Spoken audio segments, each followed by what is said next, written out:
আজকের এই জনসভায় আর কিছুক্ষণের মধ্যেই ক্যাবিনেট মিনিস্টার রাজনাথ সিং জি এখানে উপস্থিত হবেন।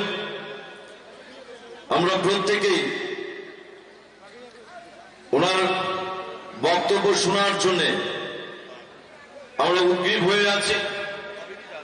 মঞ্চ ভূমিষ্ঠ অন্যান্য বক্তারা বক্তব্য রাখবেন।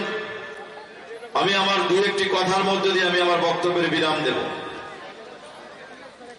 আপনারা সকলে জানেন যে ত্রিপুরা রাজ্যের ভারতীয় জনতা পার্টি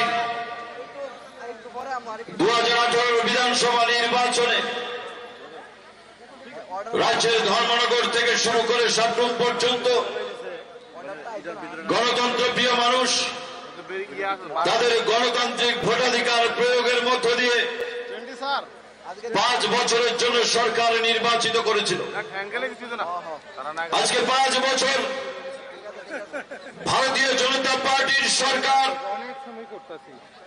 তার কার্যকাল শেষ করেছে, কিন্তু বর্তমান সময়ে ভারতীয় জনতা পার্টিকে এই ত্রিপুরা রাজ্য থেকে ক্ষমতাচ্যুত করার জন্য ত্রিপুরা রাজ্যের দুটো চিরপ্রতিদ্বন্দ্বী রাজনৈতিক দল জোটবদ্ধ হয়েছে।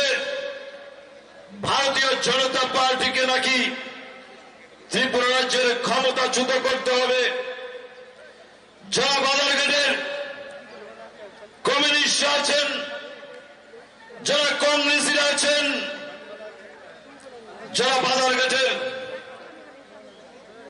কংগ্রেস বন্ধুরা আছেন, যারা এখনো কংগ্রেসের আদর্শে বিশ্বাসী হয়ে এখনো আপনারা কংগ্রেস ঝান্ডাটা নিয়ে আছেন, তাদের কাছে কয়েকটা প্রশ্ন করতে চাই। এই বাজারঘাট বিধানসভায় সবসময় বাম বিরোধী দুর্গ ছিল। ওই সিপিএম এর 25 বছরের টানা শাসনে বাজারঘাটের বহু কংগ্রেস কর্মীকে ওই সিপিএম এর গুন্ডারা খুন করেছে। বহু কংগ্রেস কর্মী এই বাজারঘাট অঞ্চলে খুন হয়েছে। আজকে এই বাজারঘাটের যারা কংগ্রেসের যারা কর্মীরা রয়েছেন তাদের কাছে বলবো, আপনাদের নেতৃত্ব যেই কমিউনিস্টের সঙ্গে জোট করেছেন তাদের প্রশ্ন করবেন ত্রিপুরা রাজ্যের কংগ্রেস করার জন্য ত্রিপুরা রাজ্যের কত শত শত মায়ের বুক এই কমিউনিস্টের হারমাদ বাহিনীরা কত মায়ের বুক খালি করে দিয়েছে। আপনারা আপনাদের বিবেককে প্রশ্ন করবেন যে ত্রিপুরা রাজ্যের ভারতীয় জনতা পার্টিকে এই রাজ্য থেকে ক্ষমতাচ্যুত করার জন্য কেন কংগ্রেসের নেতৃত্ব ওই সিপিএম এর সঙ্গে হাত মিলিয়েছে। আপনারা প্রশ্ন করবেন এই কংগ্রেস করার জন্য ত্রিপুরা রাজ্যের যুব নেতা, যুব কংগ্রেসের নেতা ওই সিপিএম এর ঘাতক বাহিনী দ্বারা দেবলদেব হত্যা হয়েছে। ওই 25 বছরের শাসনে সিপিএম এর মন্ত্রী বিমল সিনহা হত্যা হয়েছে। ওই কমিউনিস্টের শাসনে বিধায়ক পরিমল শাহ হত্যা হয়েছে, বিধায়ক মধুসূদন শাহ হত্যা হয়েছে। ওই এসডিএম তার নিজের কক্ষে দিনের আলোতে সিপিএম এর হারমাদ বাহিনী দ্বারা খুন হয়েছে। কমিউনিস্টের শাসনে আগরতলা শহরের বুকে ওই সিপিএম এর বিরুদ্ধে আন্দোলন করার সময় নিরীহ একটি ভাই পাপাই শাহকে তারা হত্যা করেছে। আপনারা জানেন মাধববাড়িতে যুব কংগ্রেসের দুই ভাই লিটন রবিকে হত্যা করেছে ওই কমিউনিস্টরা। আজকে সেই কমিউনিস্টদের সঙ্গে কংগ্রেস হাত মিলিয়ে ত্রিপুরা রাজ্যের ভারতীয় জনতা পার্টিকে ক্ষমতাচ্যুত করার জন্য প্রয়াস নিচ্ছে। এই বাজারঘাটের কার্যকর্তারা, বাজারঘাটের মানুষ এই জোটকে মেনে নেবে না, এই জোটকে মেনে নেবে না।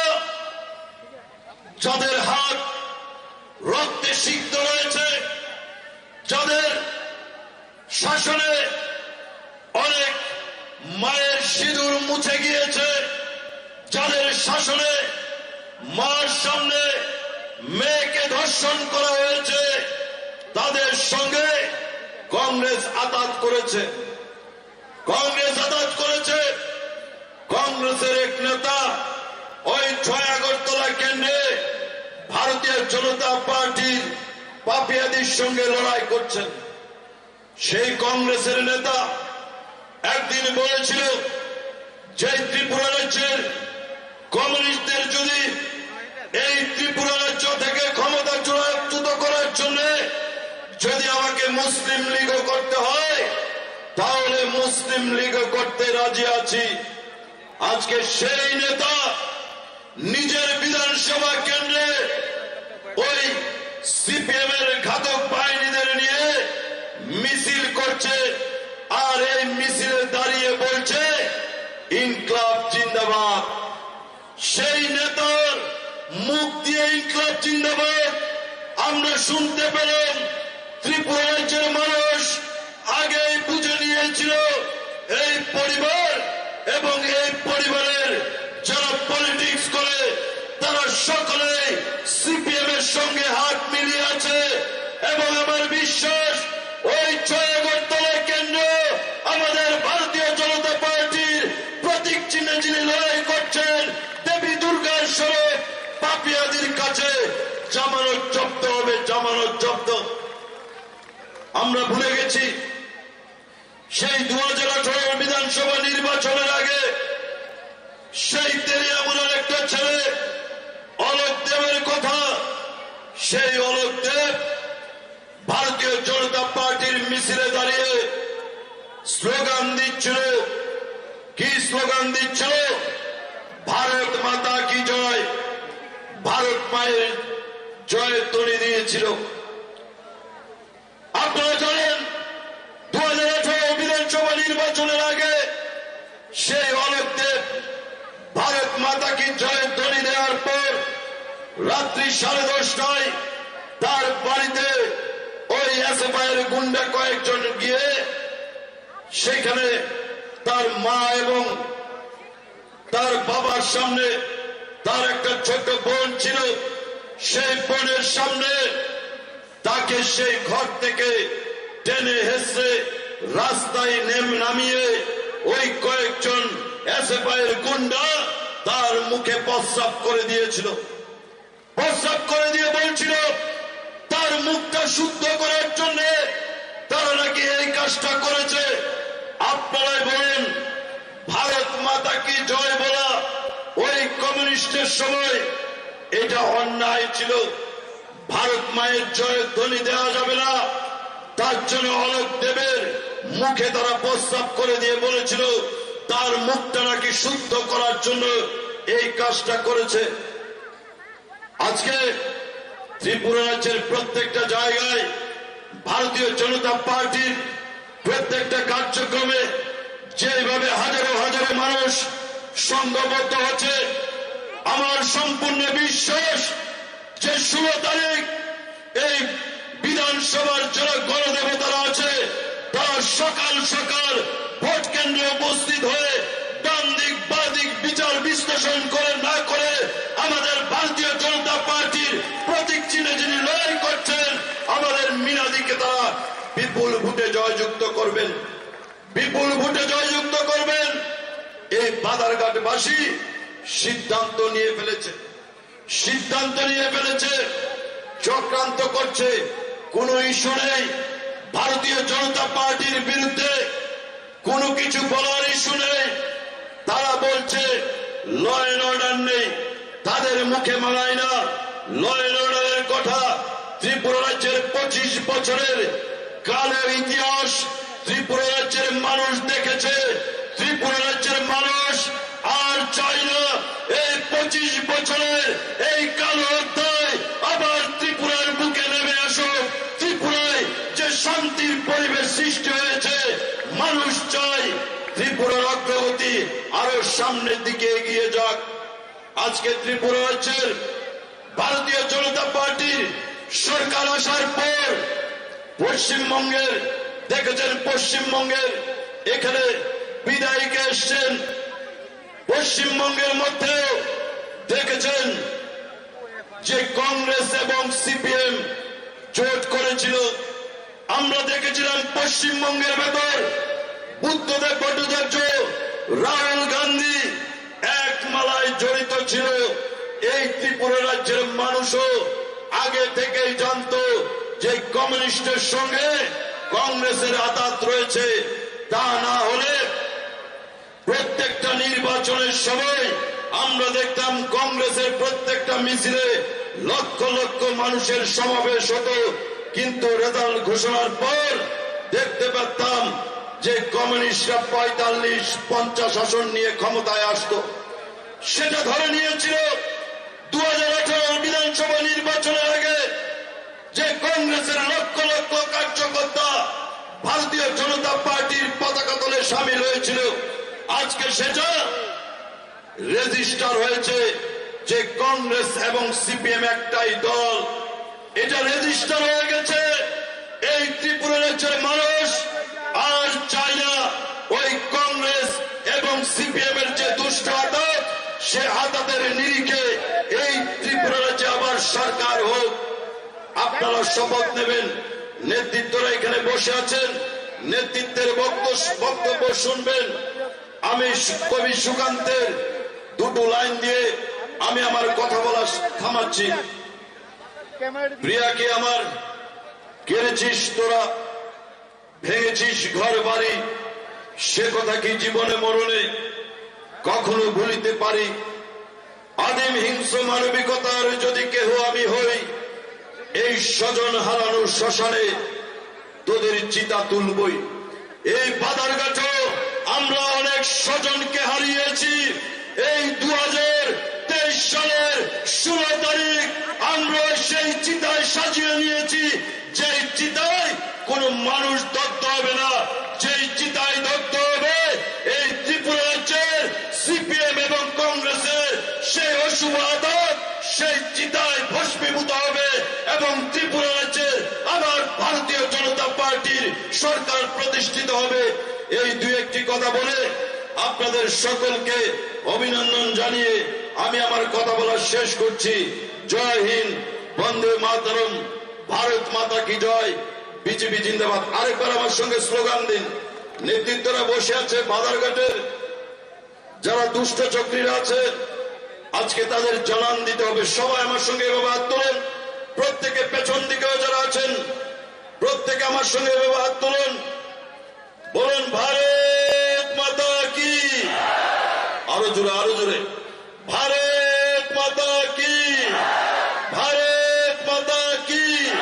বন্দে বন্দে BJP, BJP, Narendra Modi, Narendra Modi, JP Nadda, JP Nadda, doctor Manik Shah, doctor Manik Shah, Rajib Bhattacharya, Rajib Bhattacharya, Mina Sarkar, বাদারঘাটের সমস্ত কার্যকর্তা।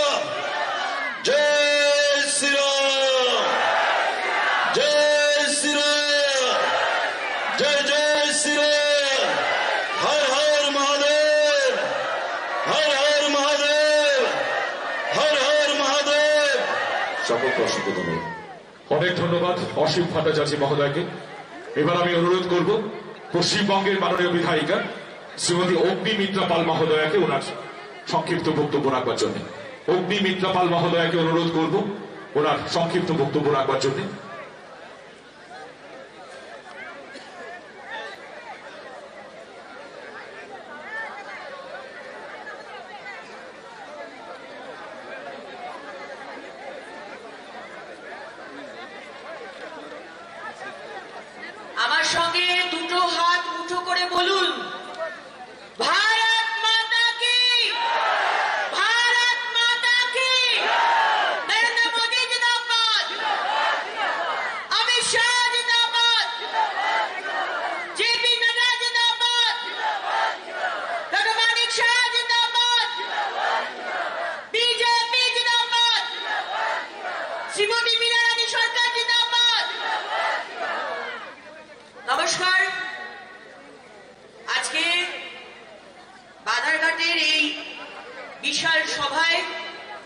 উপস্থিত রয়েছেন আমাদের বাধারঘাটের জেলার সভাপতি সম্মানীয় অসীম ভট্টাচার্য মহাশয়, রয়েছেন এই মণ্ডলের সম্মানীয় সভাপতি শ্রী কেশব নন্দন দত্ত মহাশয়, রয়েছেন ভারতীয় জনতা পার্টির সম্মানীয় প্রার্থী শ্রীমতী মীনা রানী সরকার মহাশয়া, রয়েছেন আমাদের লড়াকু নেত্রী শ্রীমতী মিমি মজুমদার মহাশয়া, রয়েছেন আমাদের বলিষ্ঠ নেতৃত্ব শ্রী সুবল ভৌমিক মহাশয়, রয়েছেন সম্মানীয় আসামের মন্ত্রী শ্রী পীযূষ হাজারিকা মহাশয় এবং আমার সামনে উপস্থিত ভারতীয় জনতা পার্টির দেবতুল্য আমার কার্যকর্তা ভাইরা বোনেরা, আমার মাতৃশক্তি, সবাইকে আমার রাষ্ট্রবাদী দেশপ্রেমিক গৈরিক অভিনন্দন জানাই, প্রণাম জানাই। আজকে আমরা যখন বাধারঘাটে এই সভা করছি, আপনারা কি জানেন যে কেরালাতে, কেরল যেখানে বামফ্রন্টের সরকার আছে, সেইখানকার ভারতীয় জনতা পার্টির যুব সমাজ, যুব মোর্চার ছেলেরা মেয়েরা, কেরালার যুব সমাজ তারা রাস্তায় তারা আন্দোলন করছে। কেন আন্দোলন করছে জানেন? কারণ তেলের দাম বাড়িয়ে দেওয়া হয়েছে, 2 টাকা শেষের দাম বাড়িয়ে দেওয়া হয়েছে। আজকে কেরল সরকার, বামফ্রন্টের সরকার, আজ যদি তারা ত্রিপুরাতে সরকার করে, তাহলে জিনিসপত্রের দাম বাড়ানোর সাথে সাথে, তেলের দাম বাড়ানোর সাথে সাথে আজকে তারা যে সন্ত্রাস করে এসেছে, সেই সন্ত্রাস তারা চালিয়ে যাবে এই ত্রিপুরাতে। আপনারা সেই সন্ত্রাস দেখতে চান নাকি ভারতীয় জনতা পার্টি শান্তির সরকার দেখতে চান? বলুন, কোনটা দেখতে চান? আজকে আমরা জানি যে মাননীয় প্রধানমন্ত্রী এবং ভারতীয় জনতা পার্টিকে আটকাবার জন্য, তাদের অস্তিত্বকে বজায় রাখার জন্য আজকে এই সিপিএম কংগ্রেস তারা জোট করেছে। আজকে ত্রিপুরার মানুষ কি ভুলে গেছে পশ্চিমবঙ্গের মতো, পশ্চিমবঙ্গে যে 34 বছর সিপিএম সন্ত্রাস করে গেছে? সিপিএম মানে হচ্ছে গণহত্যা, সিপিএম মানে হচ্ছে মনিরঝাঁপি, সিপিএম মানে হচ্ছে বামতলার গণধর্ষণ, সিপিএম মানে হচ্ছে সাইবাড়ির হত্যা, সিপিএম মানে হচ্ছে বিজন সেতুর আনন্দমার্গের সন্ন্যাসীদের জ্যান্ত জ্বালিয়ে দেওয়া। সেরকমই ত্রিপুরার মানুষ তারা দেখেছেন, তারা ভুক্তভোগী। আজকে বাগবেড়ের গণহত্যা, আজকে পঞ্চবটির গণহত্যা, আজকে বাজার কলোনির গণহত্যা, আজকে কোবরা খামারের গণহত্যা, আজকে কামালপুরের গণহত্যা। ত্রিপুরার মানুষ কি ভুলে গেছে? ভুলে গেছে। আজকে সেই কংগ্রেস, যে কংগ্রেসের নেতৃত্ব মধুসূদন সাহা, পরিমল শাহ, আরো হাজার হাজার কর্মীকে খুন করা হয়েছে, কি মুখে তারা ভোট চাইতে যাবে? তাদের লজ্জা করবে না? যে কংগ্রেস পরিবারে হত্যা হয়েছে, সেই পরিবারে গিয়ে আপনারা ভোট চাইতে পারবেন? আজকে শুধু মানুষকে খুন করা হয়নি, কংগ্রেসের নেতৃত্বকে খুন করা হয়নি, আর সাংবাদিকদেরও ছাড়া হয়নি। আজকে সুদীপ দত্ত ভৌমিক মহাশয়, শান্তনু ভৌমিক মহাশয়কে খুন করা হয়েছে, কারণ তারা প্রতিবাদ করেছিলেন আজকে মানিক সরকার তিনি কথা দিয়েছিলেন যে যারা যারা খুন হয়েছে তাদেরকে চাকরি দেওয়া হবে, কিন্তু চাকরি যখন দেওয়া হয়নি তখন এই সাংবাদিক সুদীপ দত্ত ভৌমিক আর শান্তনু ভৌমিক তারা প্রতিবাদ করে এবং তার জন্য তাদের খুন হতে হয়। আপনারা জানেন যে গতকাল ভোরবেলায় তুরস্কে টার্কি বলে যে দেশ আছে সেখানে বিশাল এক ভূমিকম্প হয়েছে। সেই ভূমিকম্পে হাজার হাজার মানুষ মারা গেছে, কিন্তু আমাদের প্রধানমন্ত্রী নরেন্দ্র মোদীজি তিনি প্রথম মানুষ যেই জানা সত্ত্বেও যে তুরস্কে মানে টার্কি আমাদের বিরোধিতা করেছিল এক সময়, কিন্তু তার সত্ত্বেও মাননীয় প্রধানমন্ত্রী আজকে বলেছেন যে আমার মন কাঁদে, আমার ভুজের কথা মনে পড়ে। প্রথম আজকে ভারতবর্ষ থেকে যে এমার্জেন্সির যে সংগ্রাম সেগুলো পৌঁছবে। আজকে মাননীয় প্রধানমন্ত্রী নরেন্দ্র মোদীজি সবাইকে ভালোবাসেন, সবার জন্য চিন্তা করেন এবং ত্রিপুরার জন্য চিন্তা করেন। আপনারা কি ভালোবাসার সরকার চান নাকি এই সিপিএম কংগ্রেসের জোটে খুনের সরকার চান? আজকে এখানকার যে ফরওয়ার্ড ব্লকের প্রার্থী হয়েছেন তার কাছে আমার প্রশ্ন, আপনারা এক সময়তে ইউপিএ জোটে ছিলেন, ইউপিএ কংগ্রেস নেতাজি সুভাষচন্দ্র বসুকে ভুলিয়ে দেওয়ার চেষ্টা করেছে, তাকে সব সময়তে ছোট দেখানোর চেষ্টা করেছে। আর আজকে আমাদের ভারতীয় জনতা পার্টির সরকার এবং মাননীয় প্রধানমন্ত্রী আজ নেতাজি সুভাষচন্দ্র বসুর দেখানো পথে আমরা যাচ্ছি। আজকে আন্দামান নিকোবরে আজাদ হিন্দ ফৌজের 21 জনের নামে দ্বীপের নাম করা হয়েছে। আজকে নেতাজির জন্মদিনকে পরাক্রম দিবস বলে ঘোষণা করা হয়েছে। আজকে কর্তব্য পথ দিল্লির কর্তব্য পথে নেতাজি সুভাষচন্দ্রের স্ট্যাচু বসানো হয়েছে। আজকে নেতাজির যে ফাইলস সেগুলো ডিক্লাসিফাই করা হয়েছে। এত সম্মান দেওয়ার পরেও আপনাদের লজ্জা করবে না ভারতীয় জনতা পার্টিকে বিরোধিতা করার? আমার প্রশ্ন থাকবে এখানকার ফরওয়ার্ড ব্লকের প্রার্থীর কাছে। আজকে ভারতীয় জনতা পার্টি এবং নরেন্দ্র মোদীজির সরকার মাত্র 5 বছরে যে কাজ করেছেন সেই কাজ আজকে ত্রিপুরার বাড়ি বাড়ি পৌঁছে গেছে। আজকে 25টা বছর সিপিএম সরকার ত্রিপুরার মানুষকে জল দিতে পারেনি, কিন্তু সেই ভারতীয় জনতা পার্টি আজকে মাত্র 5 বছরে যেখানে 24,000 বাড়িতে জল পৌঁছেছিল 25টা বছরে, আজকে মাত্র 5 বছরে 4 লক্ষ বাড়িতে জল পৌঁছে গেছে। আজকে বাড়ি বাড়িতে প্রধানমন্ত্রী আবাস যোজনার বাড়ি, শৌচালয়, উজ্জ্বলার গ্যাস, বিদ্যুৎ, রাস্তা, internet, railway station, airport, school, Vidyajyoti school, সেখানে বিনা পয়সায় ইংরেজি শেখানো হচ্ছে। আজকে ত্রিপুরার মানুষ জানেন যে ভারতীয় জনতা পার্টি, পদ্মফুল এবং নরেন্দ্র মোদীজি মানে বাড়ি বাড়িতে উন্নয়ন, বাড়ি বাড়িতে সুরক্ষা।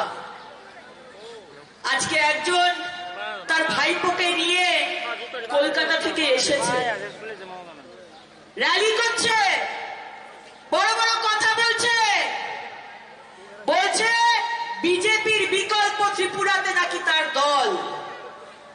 আরে 28টা সিটে অব্দি ক্যান্ডিডেট দিতে পারেননি, 60টা সিটের মধ্যে 28টা সিটে মাত্র দিয়েছেন, 30টাও দিতে পারেননি, তার আবার বড় বড় কথা। তাই এটাই বলে আমার বক্তব্য শেষ করব, কারণ আমি জানি যে ত্রিপুরার মানুষ তারা মাননীয় প্রধানমন্ত্রী নরেন্দ্র মোদীজির পাশে, তারা ভারতীয় জনতা পার্টির পাশে, তারা ডক্টর মানিক সাহার পাশে, কারণ তারা জানে বেশি দরকার সেটা হচ্ছে মাথা উঁচু করে বাঁচা। পশ্চিমবঙ্গের মতো নয় যেখানে গণতন্ত্রকে হত্যা করা হয়েছে, পশ্চিমবঙ্গের মতো নয় যেখানে নরেন্দ্র মোদীজির পরিষেবা বাড়ি বাড়িতে পৌঁছে দেওয়া হয় না, যেখানে একটা কোনো কথা বললে আজকে পুলিশ এসে কেস করে খুন করে দেয়। তাই আমার দৃঢ় বিশ্বাস যে আগামী 16ই ফেব্রুয়ারি আপনার সকাল সকাল গিয়ে আমাদের সম্মানীয় প্রার্থী মীনা রানী সরকারকে বিপুল ভোটে জয়ী করবেন। আজকে মীনা রানী সরকার, যিনি হচ্ছেন সুযোগ্যা বোন শ্রী দিলীপ সরকার মহাশয়ের, দিলীপ বাবুর কথা আমি যার কাছেই শুনেছি তিনি বলেন যে দিলীপ বাবু এমন একটি মানুষ ছিলেন যিনি সারাটা জীবন শুধু সাধারণ মানুষ, বাজারঘাটের মানুষের জন্য শুধু ভেবে গেছেন। আজকে জল থেকে শুরু করে, শিক্ষা থেকে শুরু করে সবকিছুর জন্য আজকে দিলীপ সরকার আপনাদের পাশে দাঁড়িয়েছেন। এবার আপনাদের সেই প্রতিদান দেবার সময় এসেছে। তার সুযোগ্যা বোন মীনা সরকার মহাশয়াকে বিপুল ভোটে ভোট দিয়ে জয়ী করবেন, এই বিশ্বাস রেখে আমি আমার বক্তব্য শেষ করব। আপনারা ভালো থাকবেন, সুস্থ থাকবেন। আর 2রা মার্চ আমি পশ্চিমবঙ্গ থেকে আসব, আপনাদের সাথে বিজয় মিছিলে হাঁটবো। সারা ত্রিপুরা জুড়ে বিজয় মিছিল হবে এবং দ্বিতীয়বারের জন্য বহু ভোটে, আগের বারের থেকেও বহু ভোটে আমার ভারতীয় জনতা পার্টির সরকার প্রতিষ্ঠিত হবে। আমার সাথে বলুন, জয় হিন্দ, বন্দে মাতরম, ভারত মাতা কি। নমস্কার। অনেক ধন্যবাদ অগ্নিমিত্রা পাল মহোদয়াকে। এবার আমি অনুরোধ করবো বাধারঘাটের মাননীয় বিধায়িকা শ্রদ্ধেয়া শ্রীমতী মিমি মজুমদার মহোদয়াকে ওনার মূল্যবান বক্তব্য আপনাদের সামনে তুলে ধরবার জন্য। মিমি মজুমদার মহোদয়া।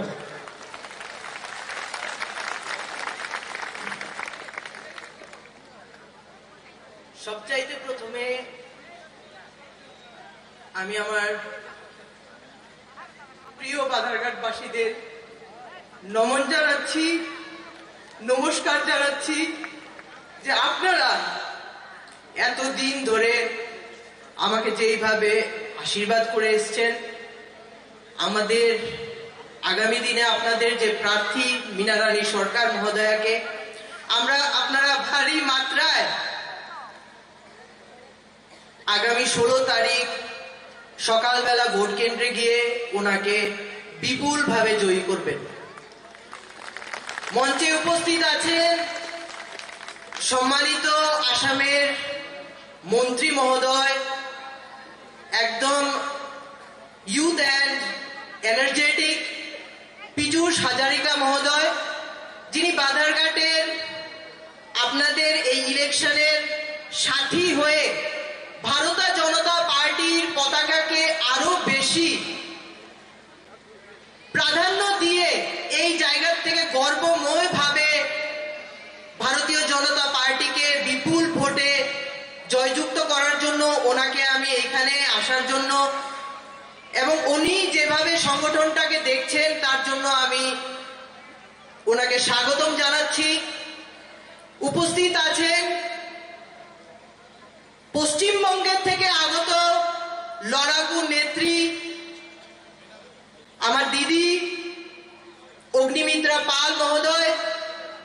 উপস্থিত আছেন ডিস্ট্রিক্ট সভাপতি অসীম ভট্টাচার্য মহোদয়। উপস্থিত আছেন আমাদের অত্যন্ত প্রিয় ত্রিপুরা রাজ্যের একজন যোদ্ধা সুবল ভৌমিক মহোদয়। উপস্থিত আছেন বাধারঘাট কেন্দ্রের মন্ডল সভাপতি কেশব নন্দন দত্ত মহোদয় এবং আমাদের আগামী দিনের প্রার্থী মীনা রানী সরকার মহোদয়া। আমি সবাইকে আমার আন্তরিক অভিনন্দন এবং শুভেচ্ছা জ্ঞাপন করছি। এবং অবশ্যই আমার প্রাণ প্রিয় ভারতীয় জনতা পার্টির 71টি বুথের মধ্যে যে সৈনিক আছে, যে দিদিরা আছে, যে যুবকরা আছে, যে দাদারা আছেন, আমি সবাইকে বলবো আপনারা আগামী দিনে আমাদের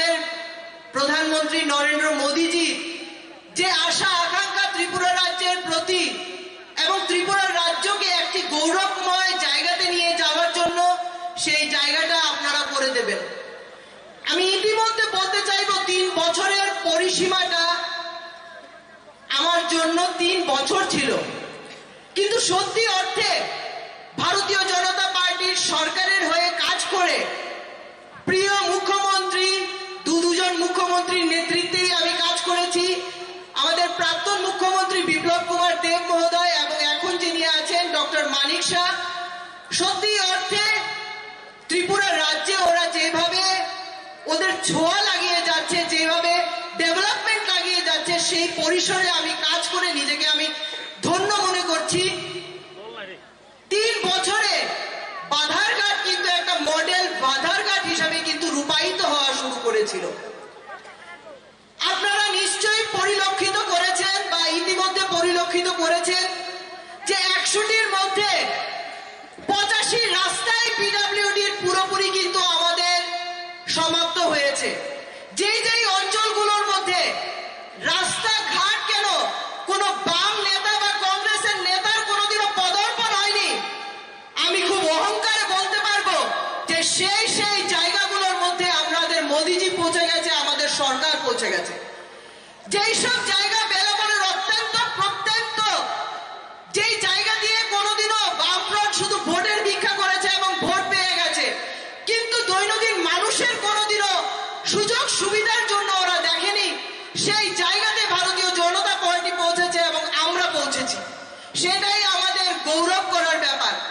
আমি বলতে চাইবো বেলাবর অঞ্চলে যেখানে আমাদের কৃষি জমি আছে, সেই অঞ্চলটিতে দীর্ঘদিন ধরে 800 কানি জমি আমাদের কৃষক দাদারা কিন্তু সেই জায়গাতে চাষবাস করতে পারছিল না।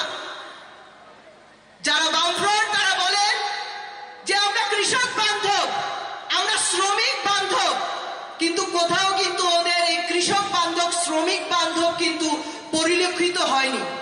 সেই জায়গাতে আমি গৌরবময় ভাবে আমি অতি উৎসাহিত হয়ে বলতে পারি সেই 800 কানি জায়গার মধ্যে আজকে একটা ইরিগেশনের ওয়াটার রিসোর্স ডেভেলপমেন্টের থেকে একটা অত্যাধুনিক একটা ইরিগেশনের ব্যবস্থা করা হয়েছে, যেখানে আমাদের কৃষক ভাইয়েরা দাদারা সেখানে জমিটা চাষ করতে পারবে। আপনারা পরিলক্ষিত করতে পারবেন যে সিদ্ধি আশ্রম থেকে 3 নম্বর পর্যন্ত আজকে সেখানে বাধারঘাটের লোকেরা যেমন মুম্বাই দিল্লিতে গেলে দেখতে পারেন ডাবল লেনের রাস্তা, সেই রাস্তা অলরেডি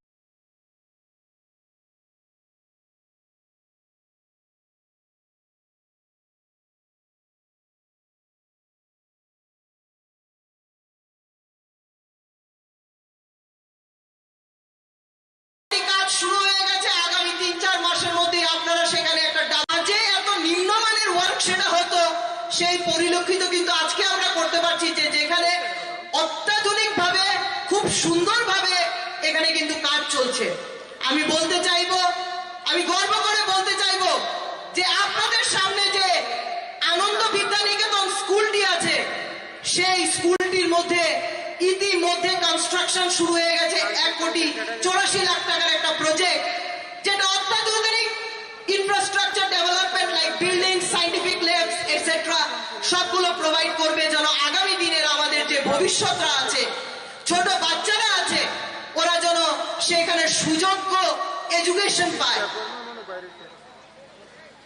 বলতে চাইবো বাধারঘাটের মধ্যে ইতিমধ্যে 2টো বিদ্যাজ্যোতি স্কুল, একটি বেলাবর হায়ার সেকেন্ডারি স্কুল আর একটি কবিরাজ টিলা হায়ার সেকেন্ডারি স্কুল, দুটি প্রজেক্ট বিদ্যাজ্যোতির প্রকল্পে এসছে।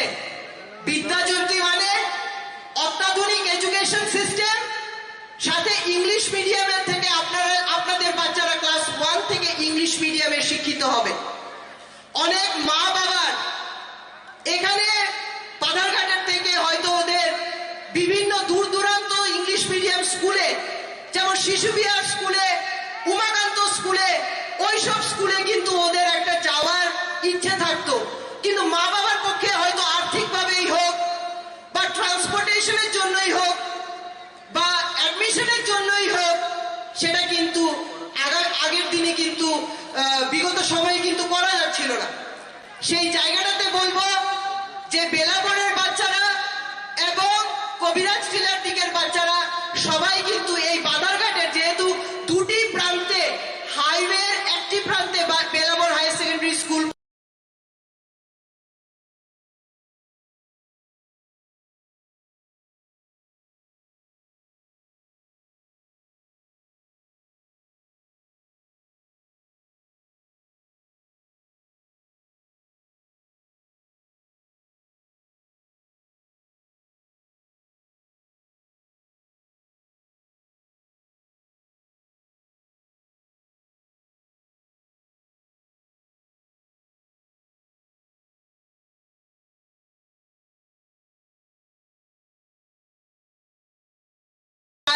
সুযোগ্য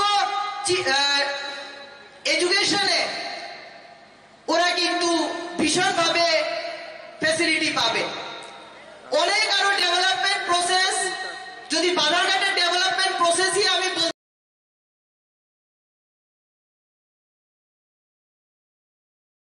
চাই, বিভিন্ন প্রান্তের অলিগলি থেকে শুরু করে যেন সেখানে একটা হাসপাতালের ব্যবস্থা হয়। আপনারা নিশ্চয়ই জানেন অলরেডি বিল্ডিং কমপ্লিট, আগামী দিনে উদ্বোধনের জন্য সেটা কিন্তু রেডি হয়ে রয়েছে। বিভিন্ন জায়গাতে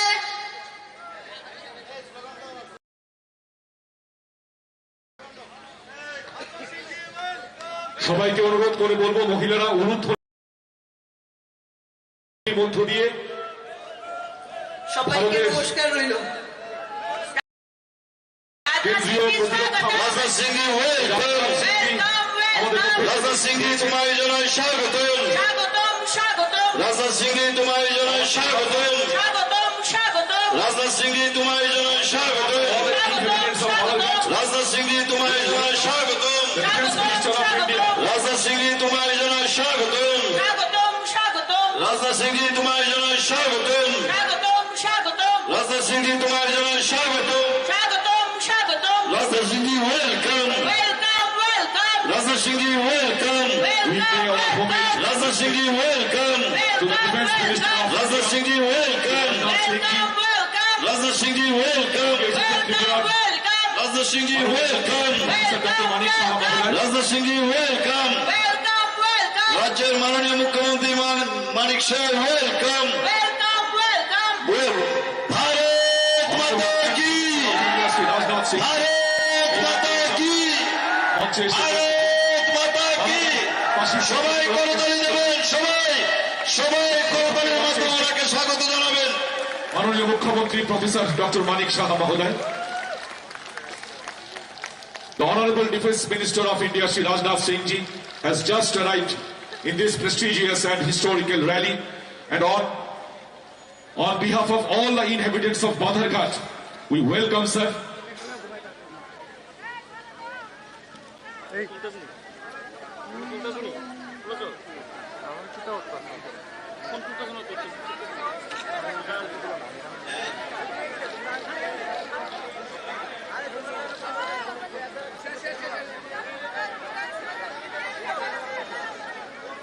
আমি আমাদের প্রার্থী সুশ্রী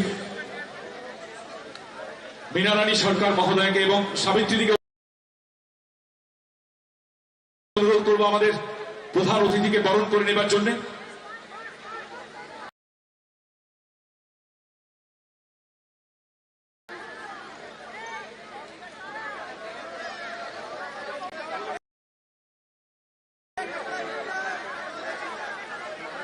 প্রধান অতিথি ভারতের কেন্দ্রীয় প্রতিরক্ষা মন্ত্রী শ্রী রাজনাথ সিং জি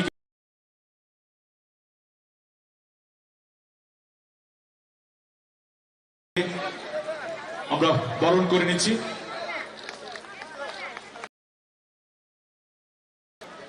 এবার আমি অনুরোধ করব আমাদের বাধারঘাট বিধানসভার ভারতীয় জনতা পার্টি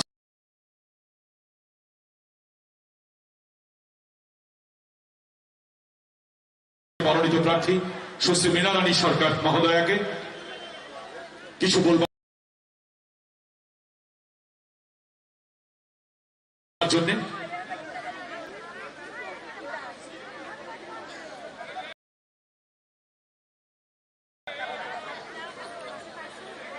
নমস্কার সবাইকে। আজকে 2023 বিধানসভা নির্বাচনকে সামনে রেখে যেই নির্বাচনী সভা অনুষ্ঠিত হচ্ছে, এই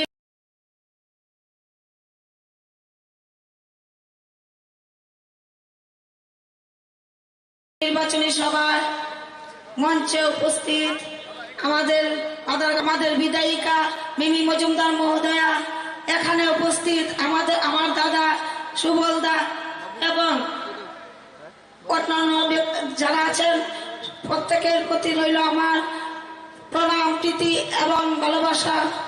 আজকে এইখানে আমাকে ভারতীয় জনতা দল প্রার্থী হিসাবে মনোনীত করেছে। আপনাদের কাছে আমি আশীর্বাদ চাইছি, আপনারা আমাকে আশীর্বাদ করুন। আমার দাদা প্রয়াত দিলীপ সরকার ছিলেন 5 বারের এমএলএ। উনি আপনাদের কাছে সবসময় সাথে সাথে থেকেছেন, আপনারাও ওনার কাছে কাছে থেকেছেন। আমিও চাই উনার মতো আপনাদের পাশে সবসময় থাকতে। আপনারা আমাকে আপনাদের প্রয়োজন অনুসারে আমার বাড়িতে যে কোনো সময় যেতে পারেন।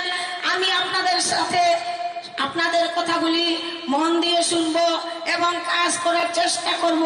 যতটুকু সম্ভব আপনাদেরকে নিয়ে আমি চলবো। এবং আমি যখন বিধায়িকা হয়ে আমাদের পবিত্র বিধানসভায় যাব, তখন আপনাদের কথা আমি বিধানসভায় উত্থাপন করব এবং আপনাদের জন্য কাজ করার চেষ্টা করব। এই কথাগুলি নিয়ে বলে আমি আপনাদের কাছ থেকে প্রণাম প্রীতি শুভেচ্ছা ও ভালোবাসা জানিয়ে আজকের এই নির্বাচনী সভা থেকে বিদায় নিচ্ছি। জয় হিন্দ, বন্দে মাতরম, ভারত মাতা কি জয়, বিজেপি জিন্দাবাদ, নরেন্দ্র মোদী জি জিন্দাবাদ, রাজনাথ সিং জি জিন্দাবাদ, আমাদের প্রিয় মুখ্যমন্ত্রী মানিক সাহাজি জিন্দাবাদ। নমস্কার। অনেক ধন্যবাদ সুশ্রী বীণা রানী সরকার মহোদয়াকে। এবার আমি অনুরোধ করব আমাদের রাজ্যের মাননীয় মুখ্যমন্ত্রী প্রফেসর ডক্টর মানিক সাহা মহোদয়কে ওনার মূল্যবান বক্তব্য রাখবার জন্য।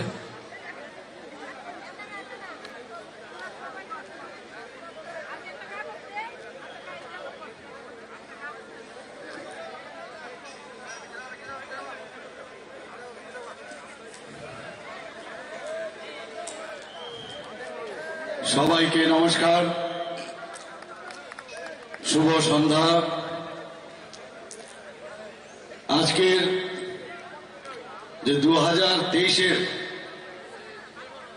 যে মিশন আমরা নিয়েছিলাম নির্বাচন, সেই নির্বাচনে বিধানসভার নির্বাচনে আজকে অত্যন্ত আনন্দিত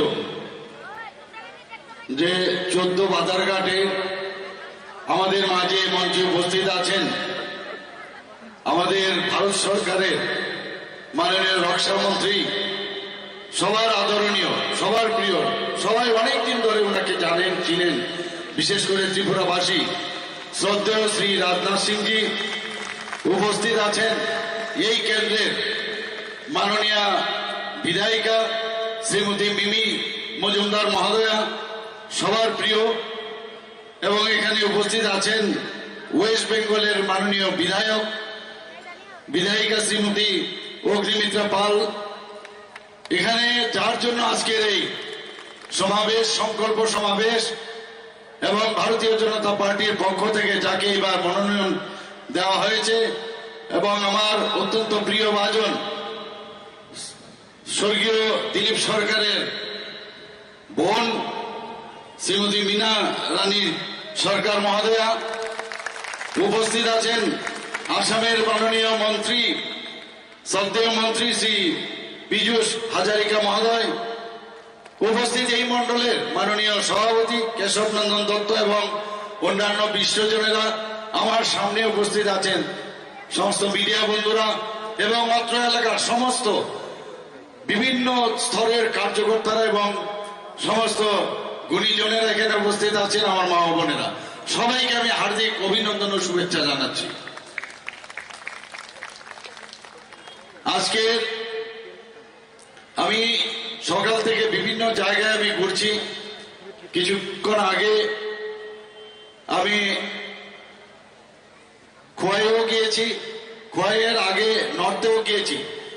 সেখানে যেখানেই যাই সব জায়গার মধ্যে মানুষের চেহারা দেখলে বোঝা যায় যে ভারতীয় জনতা পার্টির প্রতি মানুষের আস্থা যেন দিনকে দিন আরো বেড়ে যাচ্ছে। মানুষের মুখের হাসি দেখলে বোঝা যায়। এবং খালি 2 তারিখের অপেক্ষা, আর 2 তারিখ 2 মার্চ আমাদের অপেক্ষার রেজাল্ট বেরোবো। আর আনন্দ উল্লাসের সাথে ভারতীয় জনতা পার্টির নেতৃত্বাধীনের সরকার আবার নতুন ভাবে এখানে প্রতিষ্ঠিত হবে, আমি নিশ্চিত। 16 তারিখ এখানে যারাই উপস্থিত আছেন সবার কাছে আমার করজোড়ে আমার নিবেদন থাকবে যে এই কেন্দ্রের থেকে আমাদের ভারতীয় জনতা পার্টির যাকে এবার মনোনয়ন দেওয়া হয়েছে মীনা রানী সরকারকে আপনারা বিপুল ভোটে জয়যুক্ত করবেন। বন্ধুগণ, আমাদের যশস্বী প্রধানমন্ত্রী নরেন্দ্র মোদীজি আমাদের অনেক দিয়েছেন, অনেক কিছু। উনি যেটা বলেছেন অ্যাক্ট ইস্ট পলিসি, সেই অ্যাক্ট ইস্ট পলিসির অন্তর্গত আমাদের যে 8টা রাজ্য আছে নর্থ ইস্টে, উনি নাম দিয়েছেন অষ্টলক্ষ্মী। এবং উনি বলেছেন যে যতক্ষণ ধরে নর্থ ইস্ট ডেভেলপ না হবে ততদিন ভারতবর্ষ ডেভেলপ হবে না, এবং সেই দিশায় উনি কাজ করছেন। আমরা কোনোদিন ভাবিনি যে ত্রিপুরার মতো জায়গায় একটাই মাত্র ন্যাশনাল হাইওয়ে ছিল 08, সেই জায়গায় আজকে আমাদের 6টা ন্যাশনাল হাইওয়ের কাজ চলছে। শুধু তাই নয়, আরো 7টা ন্যাশনাল হাইওয়ের অর্থ বরাদ্দ করা হয়েছে। আমি কিছুদিন আগে গুয়াহাটি গিয়েছিলাম, নর্থ ইস্টের সমস্ত মুখ্যমন্ত্রীদের একটা কনক্লেভ ছিল। সেখানে আমাদের যে ইউনিয়ন মিনিস্টার নীতিন গডকরি থেকে ওনাকে যখন আমি বললাম যে আমাদের একটাই ন্যাশনাল হাইওয়ে, সেটা চুড়াইবাড়ির থেকে আমাদের আগরতলা পর্যন্ত, তিনি সাথে সাথে উনি বললেন যে এই আপনার যেহেতু এই ডিমান্ড আছে 4 লেনের করার জন্য আমি বরাদ্দ করলাম, এবং সেইভাবে আজকে আমাদের এখানে আমাদের ন্যাশনাল হাইওয়ের কাজ চলছে। বন্ধুগণ, ইন্টারনেটের কথা যদি আমরা বলি, এবং ইন্টারনেটে আমাদের ত্রিপুরার থার্ড স্ট্রংগেস্ট আমাদের ইন্টারনেট, এবং সেই ইন্টারনেটকে ব্যবহার করে আমরা আজকে আমাদের যুব ভাইয়েরা, আমাদের বোনেরা এবং আমরা সবাই ইন্টারনেটকে প্রয়োগ করে সারা পৃথিবী এবং সারা ভারতবর্ষ আমাদের হাতের মুঠে চলে এসছে। আমাদের রেলওয়ে, আমরা কোনোদিন ভাবতে পারিনি যে এই রেলওয়ে ত্রিপুরাতে ব্রডগেজ কোনোদিন আসতে পারবে। আমরা যখন আগে শিয়ালদা স্টেশনে যেতাম, হাওড়া স্টেশনে যেতাম, সেই লখনৌতে যেতাম, আমরা বিভিন্ন জায়গায় আমরা যখন যেতাম ভাবতাম এই স্টেশন, রেলওয়ে স্টেশন এবং বড় বড় রেলগাড়ি একমাত্র ওনাদের জন্যই। কিন্তু আজকে প্রধানমন্ত্রীর মার্গদর্শনে জিন্দাবাদ জিন্দাবাদ করতে হয়নি, উনি দিয়ে দিয়েছেন ব্রডগেজ। সেই ধর্মনগর থেকে এখন আগরতলা হয়ে চলে গেছে সাবরুমে। শুধু তাই নয়, এখান থেকে আমরা কোনোদিন ভাবিনি যে আগরতলা ত্রিপুরার থেকে কোনোদিন আমাদের রাজধানী এক্সপ্রেস যাবে, কাঞ্চনজঙ্ঘা যাবে, প্রায় 11টা এক্সপ্রেস ট্রেন যাচ্ছে। বন্ধুগণ, আপনারা এয়ারপোর্টের কথা যদি বলেন, এয়ারওয়েতে আমাদের এত সুন্দর একটা এয়ারপোর্ট ত্রিপুরাতে প্রধানমন্ত্রী নরেন্দ্র মোদীজির হাত ধরে উদ্বোধন হয়েছে, এবং কিছুদিনের মধ্যে সেই এয়ারপোর্ট সেটা আন্তর্জাতিক মানে সেটা স্থান পাবে, এবং আমাদের বাংলাদেশের প্রথমেই যাবে বাংলাদেশে, সে পরবর্তী সময়ে অন্যান্য প্রদেশেও যাবে। আমি আপনাদের অবগতির জন্য জানাচ্ছি যে আমাদের ত্রিপুরার যে রাস্তাঘাট বিভিন্ন জায়গায় যেভাবে এত সুন্দর হয়েছে, যে বাইরের থেকে লোক আসলে বলে ত্রিপুরাতে এত পরিষ্কার পরিচ্ছন্ন, এর জন্য আমরা প্রাইজও পেয়েছি বিভিন্ন, আমাদের প্রধানমন্ত্রীজি নিজে প্রাইজ দিয়েছেন আমাদের। তো বন্ধুগণ, আমাদের যেখানে মেডিকেল কলেজের এখানে দুটো মেডিকেল কলেজ আছে, একটা মেডিকেল কলেজ আমাদের সরকারি মেডিকেল কলেজ, এবং স্বাস্থ্য দপ্তরের তরফ থেকে সেখানে আমরা 100 সিট ছিল সেটাকে 125 করেছি। শুধু তাই নয়, এতদিন ধরে ডাক্তারদের কোন রকম প্রমোশন হয়নি, সেই প্রমোশনের জায়গায় আজকে আমরা ডাক্তারদের প্রায় 22 বছর পরে তাদের প্রমোশন আমরা দিয়েছি। মা বাবা ছেলে মেয়ে একই সাথে একই গ্রেডে থাকতো, সেই জায়গায় আজকে আমরা 22 বছর পর প্রমোশন দিয়েছি। শুধু তাই নয়, আমাদের যে অন্যান্য যে ওয়েলনেস সেন্টার, পিএসসি গুলোকে আমরা ওয়েলনেস সেন্টার করছি। আমরা আমাদের ওদের যে সার্ভিস রুল আছে সেটাকে অ্যামেন্ডমেন্ট করে সেই অ্যামেন্ডমেন্টে আমরা বিভিন্ন সুপার স্পেশালিটির ব্যবস্থা করেছি। বন্ধুগণ, আপনারা শুনে খুশি হবেন, এখানে প্রায় 9টা সুপার স্পেশালিটির আমরা ব্যবস্থা করেছি। খেলাধুলার কথা যদি বলেন, বিভিন্ন জায়গায় আমরা সিনথেটিক মাঠ আমরা তৈরি করেছি, 4-5টা অলরেডি ওপেন করে ফেলেছি। খেলাধুলার মান যেন উন্নয়ন হয় সেই দিশায় আমরা কাজ করছি। আপনারা নিশ্চয়ই শুনেছেন কিছুদিন আগে ডেন্টাল কলেজ এখানে স্থাপন হয়েছে। বহুদিনের আমাদের ইচ্ছে ছিল সেই ডেন্টাল কলেজ G+7 যেটা IGM হসপিটাল আমরা করেছি। এর পেছনে কত রকমের সমস্যা। আমাদের এই দলে একজন ছিলেন, এখন বর্তমান MLA কংগ্রেসের, চিঠি পাঠিয়েছেন প্রধানমন্ত্রীজির এখানে, এটা নাকি অনিয়ম হয়েছে। এই আগরতলা মেডিকেল কলেজ থেকে যারা এখানে শিক্ষাদান করবেন তাদের নাম যেহেতু ইনক্লুড করা হয়েছে, এই কারণে এই ডেন্টাল কলেজ উনি যেদিন আসবেন আগরতলায় এর আগের দিন উনি একটা চিঠি পাঠিয়ে দিয়েছেন। সবসময় একটা নেগেটিভ মানসিকতার একটা লোক, মানে তাদের এই ধরনের মানসিকতা ছিল। বন্ধুগণ, আজকে এখানে আমি বারবার বলছি, ভারতীয় জনতা পার্টি বাদ দিয়ে আর কোনো পার্টি করে লাভ নেই। আপনারা জানেন আজকে আমাদের মঞ্চে উপস্থিত আছেন আমাদের এই কিছুদিন আগে ভারতীয় জনতা পার্টিতে আবার জয়েন করেছেন উনি। ভারতীয় জনতা পার্টির এখানে যখন একদম পিক পয়েন্টে ছিল, ওনার অবদান কেউ এখানে অস্বীকার করতে পারবে না। আমাদের প্রাক্তন MLA সুবল ভৌমিক মহোদয় এখানে উপস্থিত আছেন, উনি আবার এখানে এসেছেন, ওনাকে আমরা স্বাগত জানিয়েছি। আমরা সেই দিশায় ভারতীয় জনতা পার্টি ছাড়া আর কেউ কিছু করতে পারবে না। আপনারা এখন অত্যন্ত দুঃখের বিষয়, পরিতাপের বিষয় যে কংগ্রেস আর CPM এখন একসাথে হয়েছে। বন্ধুগণ, দুঃখ লাগে যেভাবে সন্ত্রাস এবং খুনের যে সন্ত্রাস আমরা দেখেছি, দর্শন থেকে অগ্নিসংযোগ থেকে আরম্ভ করে নির্বাচনাত্মক সন্ত্রাস আমরা দেখেছি, সেই লাল হাতের সাথে এখন আবার কংগ্রেস হাত মিলিয়েছে। একই পার্টি অফিস থেকে কংগ্রেসের সমস্ত লোককে এখন CPM এর পার্টির অফিস থেকে এখন সেই লাল ফ্ল্যাগ আর কংগ্রেসের ফ্ল্যাগ নিয়ে বেরোয়। অত্যন্ত দুর্ভাগ্যের বিষয় বন্ধুগণ। এখনো আমি বলছি আমাদের ডাবল ইঞ্জিনের সরকার, এখনো অনেকগুলো বগি খালি আছে। যারা এখনো কংগ্রেস করছে তার ফলোয়ারদের আমি বলবো, এখনো এই ডাবল ইঞ্জিনের সরকার বগি দরজাটা আমরা খুলে রেখেছি, তাড়াতাড়ি আপনারা চলে আসুন, দেরি করলে কিন্তু দরজা বন্ধ হয়ে যাবে। বন্ধুগণ, নানাভাবে আমরা দেখছি অভিনয় করে, অঙ্গভঙ্গি করে। আমি ওনাদেরকে বারবার বলেছি যে বোম্বেতে এখনো কিন্তু অনেক অভিনেতার মানে খামতি আছে, আপনারা দয়া করে সেখানে চলে যান, আপনাদের সেখানে রাস্তা খোলা আছে। এই রাজনীতি আমরা বহুদিন দেখেছি, খুন সন্ত্রাসের রাজনীতি আমরা দেখেছি। 35 বছর ওরা রাজত্ব করেছে, 5 বছর আমরা জোট আমল দেখেছি। তারপরে মানুষ কি করে এদেরকে মেনে নেবে? কোনো অবস্থায় মানবে না। তবে বন্ধুগণ, আমরা খুব খুশি, আমাদের রাস্তা খুব মসৃণ হয়ে গেল এদের বন্ধুত্বের কারণে। ওনারা প্রায়ই বলেন যে গণতন্ত্র নেই, গণতন্ত্র নেই। আরে গণতন্ত্র আছে বলেই তোমরা ত্রিপুরাতে এতদিন কুস্তি করেছো, দিল্লিতে দুস্তি করেছো। আজকে এই গণতন্ত্রের কারণে তোমাদের প্রেম এখন দেখা গেছে সেই গণতন্ত্র আছে বলেই সেটা সম্ভব হয়েছে। বন্ধুগণ, আরেকটা সরকার আমরা দেখেছি, সেটা তৃণমূলের সরকার ওয়েস্ট বেঙ্গলে, এমন এক সরকার, সেখানেও মানুষ 34 বছরের সেই ওদের কালো দিনগুলো সেখানে মানুষ সহ্য করেছে, সেখান থেকে মুক্তি পেয়েছিল। কিন্তু আমরা কি দেখলাম, সেখানে ডুপ্লিকেট CPM এর সরকার আবার আরেকটা প্রতিষ্ঠিত হয়েছে। আমাদের হাজার হাজার ভারতীয় জনতা পার্টির কার্যকর্তা আজকে ওয়েস্ট বেঙ্গল ছেড়ে বিভিন্ন জায়গায় আছে। 100-র মতো কার্যকর্তাকে খুন করেছে। এখানে এসে 6% ভোটের জন্য এখানে ওনার যে সুপ্রিমো মাঝে মাঝে আসেন, পরিযায়ীর মতো উকি ঝুঁকি দেন আর চা বানান রাস্তার মধ্যে। এখন দাঁড়িয়ে দাঁড়িয়ে আমি যা শুনলাম আজকে, অদ্ভুত এক ব্যাপার। সব জায়গার মধ্যে নাটক আর নাটক। এই নাটকের রাজনীতি আমরা করি না। আমাদের যশস্বী প্রধানমন্ত্রী বারবার বলছে সবকা সাথ সবকা বিকাশ, বিশ্বাস আর প্রয়াস। সেই দিশায় আমরা কাজ করছি। বন্ধুগণ, আমরা চাই এখানে আমরা এই ত্রিপুরাকে শ্রেষ্ঠ ত্রিপুরা আমরা বানাবো। খালি আবার আবার আপনারা এই আগামী 16 তারিখ গিয়ে এই আঙুল দিয়ে খালি একটা বোতাম টিপবেন, সাথে সাথে আপনাদের যে এখান থেকে মনোনীত প্রার্থী বিপুল ভোটে জয়যুক্ত হবে, আমি নিশ্চিত।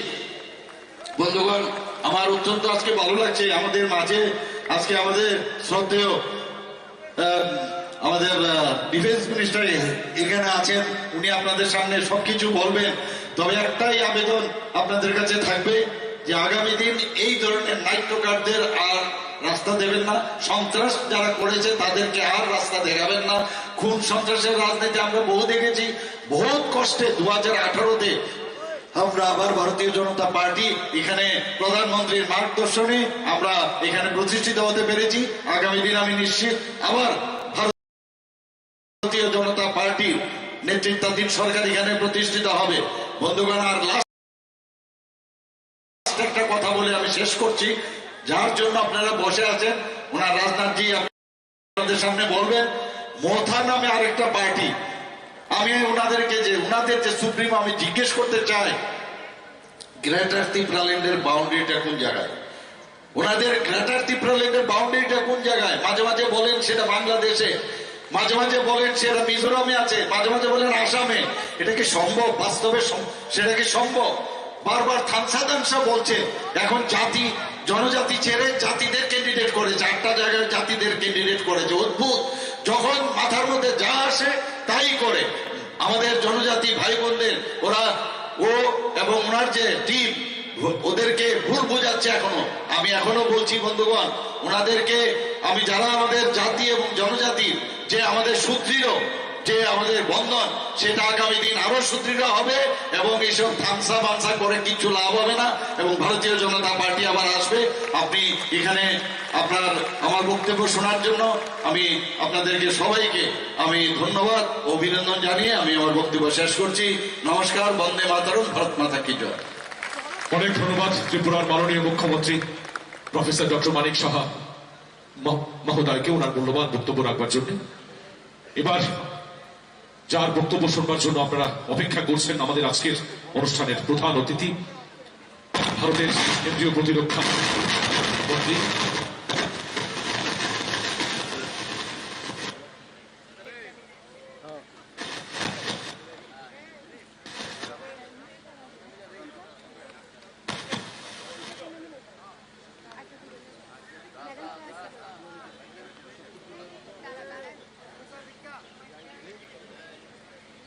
এদিকে যাবো দেখো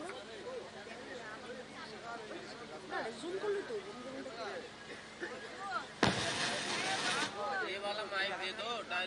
হ্যালো, আমি এবার অনুরোধ করব আজকের এই জনসভার প্রধান অতিথি, honourable defence minister of India শ্রদ্ধেয় শ্রী রাজনাথ সিং জি মহোদয়কে ওনার মূল্যবান বক্তব্য রাখবার জন্য। আপনারা যার জন্য অপেক্ষা করছেন এতক্ষণ, শ্রী রাজনাথ সিং জি মহোদয়, আপনারা সবাই জোরে করতালির মধ্য দিয়ে ওনাকে স্বাগত জানাবেন।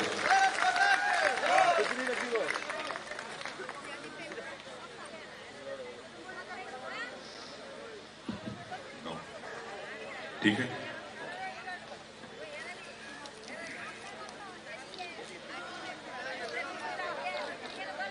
इधर के लोग दिखाई नहीं दे रहे, मैं उसी से बोलता हूं।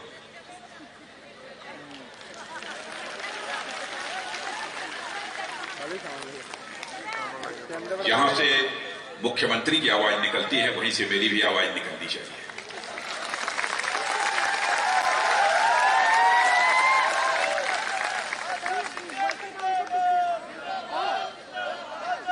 त्रिपुरा के कर्मठ मुख्यमंत्री, त्रिपुरा के कर्मठ मुख्यमंत्री, त्रिपुरा के ईमानदार मुख्यमंत्री,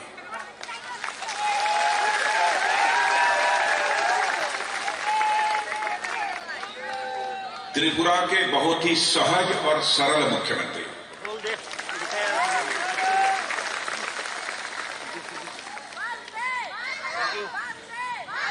त्रिपुरा के विकास के लिए अपना पूरा जीवन समर्पित करने का संकल्प लेने वाले मुख्यमंत्री, डॉक्टर मानिक शाह जी, असम सरकार में मंत्री श्री पीयूष हजारिका, एमएलए सुश्री मिमी मजुमदार, एमएलए पश्चिम बंगाल सुश्री अग्निमित्रा पाल, जिला अध्यक्ष श्री असीम भट्टाचार्य, मंडल अध्यक्ष श्री केशवानंद दत्ता, बाघरघाट से प्रत्याशी सुश्री मीना रानी सरकार,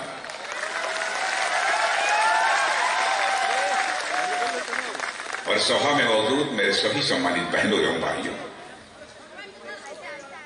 मां त्रिपुरा सुंदरी की इस पावन धरती पर आप सभी बहनों भाइयों का मैं शीश झुकाकर हार्दिक अभिनंदन करता हूं। आप सभी का मैं स्वागत करता हूं। आप सभी को नमस्कार। खलुंका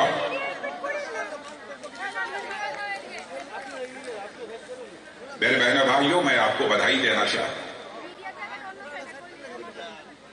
आप यह सोचेंगे कि इस बात की मैं बधाई दे रहा हूं, इसलिए बधाई देना चाहता हूं कि त्रिपुरा के लोगों ने अपनी जिंदगी में बहुत सारे उतार चढ़ाव देखे, लेकिन त्रिपुरा के लोगों ने इस देश की मिट्टी से अपने रिश्ते को कभी टूटने नहीं दिया है। इसके लिए मैं त्रिपुरा की जनता को अपनी तरफ से बधाई देना चाहता हूं। मैं लगभग 20 वर्षों से त्रिपुरा लगातार आता रहा हूं। 3 बार भारतीय जनता पार्टी के राष्ट्रीय अध्यक्ष की जिम्मेदारी भी हमने संभाली है। गृह मंत्री के रूप में भी केंद्र सरकार में काम कर चुका हूं। इसलिए नॉर्थ ईस्ट के सभी राज्यों की राजनीतिक और सामाजिक स्थिति से अच्छी तरह परिचित हूं। मैं त्रिपुरा के लोगों के बारे में कह सकता हूं, कितनी मुसीबतें आपने झेली हैं। अलगाववाद, उग्रवाद, आतंकवाद, आए दिन लोगों की जानें चली जाती थी। व्यक्ति अपने को सुरक्षित नहीं महसूस करता था। इस त्रिपुरा में बहनों भाइयों, वह दिन भी हमने देखा है। 2018 का जब चुनाव हो रहा था, उस चुनाव के दौरान भी यहां की सार्वजनिक सभाओं को संबोधित करने के लिए मैं आया हुआ था और मेरा रोड शो भी यहां पर हुआ था। रोड शो में जनता का जो रेस्पॉन्स हमको मिला था बहनों भाइयों, मैंने उसी दिन कह दिया था 2018 में कि त्रिपुरा में भारतीय जनता पार्टी की क्लियर मेजॉरिटी से सरकार बनने से दुनिया की कोई ताकत रोक नहीं सकती। और आप लोगों ने भारतीय जनता पार्टी की सरकार बनाई। और इस बार जो मैं यहां पर भीड़ अपने आंखों के सामने देख रहा हूं, मैं इस नतीजे पर पहुंचा हूं कि आप फिर से दोबारा डॉक्टर मानिक साहा के नेतृत्व में सरकार बनाने के लिए ही इकट्ठे नहीं हुए हैं, बल्कि भारतीय जनता पार्टी ने जो यहां पर गुड गवर्नेंस, जो सुराज दिया है, उस सुराज को और अधिक ताकत देने के लिए फिर से भारतीय जनता पार्टी की सरकार बनाने के लिए आप सभी इकट्ठे हैं। क्या क्या नहीं हुआ है त्रिपुरा में?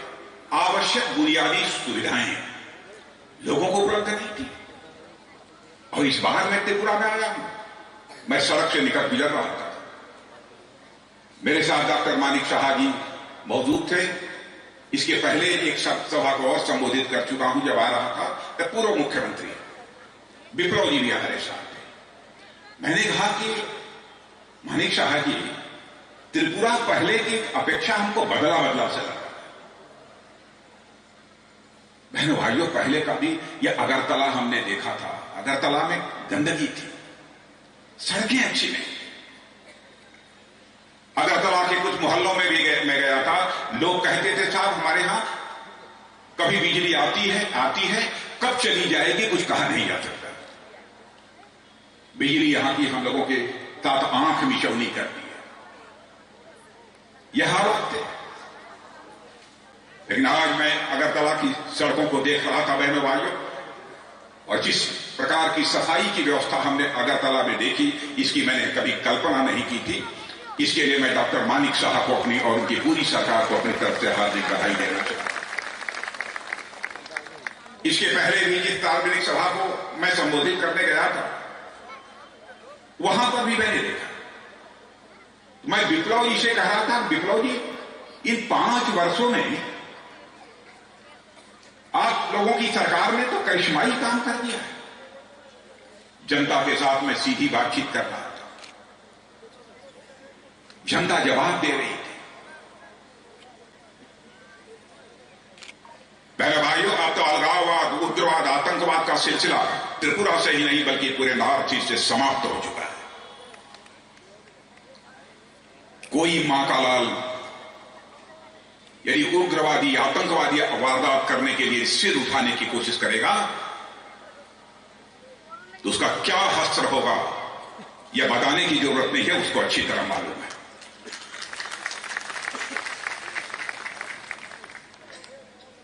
कानून और व्यवस्था की हालत, लॉ एंड ऑर्डर की सिचुएशन त्रिपुरा में बेहतर हुई है, और बिना सुरक्षा के, बिना बेहतर कानून व्यवस्था के बहनों भाइयों कोई भी राज्य हो, कोई भी देश हो, वो विकास नहीं कर सकता।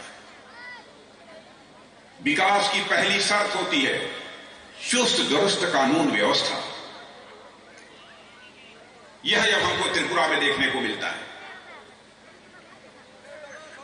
नहीं पहले तो आए दिन अपहरण की घटनाएं होती थी। कब कौन उठा लिया जाएगा, कब किसकी हत्या कर दी जाएगी, इसके बारे में कोई गारंटी नहीं थी। 2014 में आप लोगों ने केंद्र में मोदी जी के नेतृत्व में सरकार बनाई, फिर से दोबारा आपने 2019 में केंद्र में मोदी जी के नेतृत्व में सरकार बनाई। बहनों भाइयों, परिवर्तन केवल आपको ही नहीं दिख रहा है, हिंदुस्तान की जनता को ही नहीं दिख रहा है, सारी दुनिया को परिवर्तन दिख रहा है कि भारत कहां जा रहा है। सारी दुनिया में भारत का कद बढ़ा है। मोदी जी ने करिश्माई काम किया।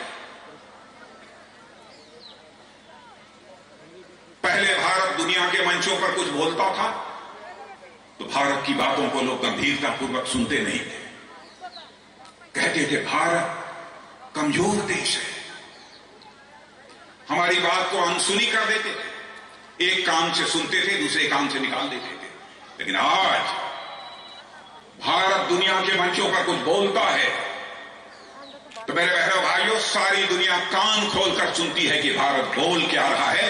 यह भारत की हैसियत सारी दुनिया में है। हर भारतवासी का सीना चौड़ा हो जाता है भारत के ऐसे हालात सारी दुनिया में देखकर। अच्छी सरकार चलाने की कला इस हिंदुस्तान में किसी राजनीतिक पार्टी के पास है तो केवल भारतीय जनता पार्टी के पास है। और जब अच्छी सरकार हम चलाएंगे, सुशासन हम लाएंगे, गुड गवर्नेंस यदि हम देंगे, तो राज्य का अथवा देश का विकास होने से भी दुनिया की कोई ताकत नहीं रोक सकती है। विकास तेजी के साथ यहां पर हो रहा है। कोरोना का दौर था, कोरोना का प्रभाव यहां पर भी था। कोरोना की महामारी यहां थी कि नहीं, मैं पीछे के लोगों से पूछना चाहता हूं। बहनों भाइयों, कोरोना के संकट से निपटने के लिए यहां की सरकार ने जिस तरीके से प्रभावी कदम उठाए हैं कि मैं आज बिना आप लोगों से पूछे दावे के साथ कह सकता हूं कि जितने भी लोग यहां पर मौजूद हैं, जितने भी त्रिपुरा के लोग हैं, सारे लोगों को कम से कम 2-2 डोज कोरोना की लग चुकी होगी, दवाओं की, वैक्सीन 2-2 डोज लग चुकी होगी। और ऐसे हालात केवल भारत में ही देखने को मिलेंगे, दुनिया के दूसरे देशों में देखने को नहीं मिलेंगे। वर्ल्ड बैंक के चेयरमैन ने, विश्व बैंक के चेयरमैन ने भारत के इस करिश्मे की तारीफ की है। कहा है कि कोरोना के संकट से निपटने में जिस तरीके से प्रभावी कदम भारत की सरकार ने उठाया है, उसकी जितनी भी सराहना की जाए वह कम है। अब कोरोना के संकट के दौरान लोग काम छोड़कर दिल्ली, मुंबई, कलकत्ता से अपने घरों की तरफ पैदल चल पड़े थे। छोटे छोटे मासूम बच्चे 1000 किलोमीटर की यात्रा पर पैदल निकल पड़े थे अपने घरों को जाने के लिए। लोगों के कामकाज पूरी तरह से ठप हो गए थे। कहां से भोजन मिलेगा, कहां से परिवार की परवरिश होगी, क्या होगा मासूम छोटे बच्चों का।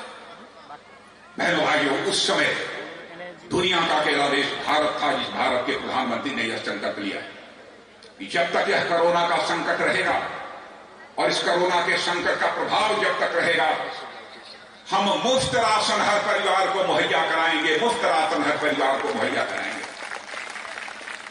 और मैं कह सकता हूं कि यहां पर भी जितने लोग बैठे हैं, अधिकांश लोगों के परिवारों को, हर व्यक्ति को 5-5 किलो का राशन आज भी मुहैया हो रहा होगा, आज भी मुहैया हो रहा। क्या कभी कोई कल्पना कर सकता? कोरोना समाप्त हो जाने के बाद लोग कह रहे हैं कि साहब मोदी जी अब लोगों को मुफ्त में राशन क्यों दे रहे हैं?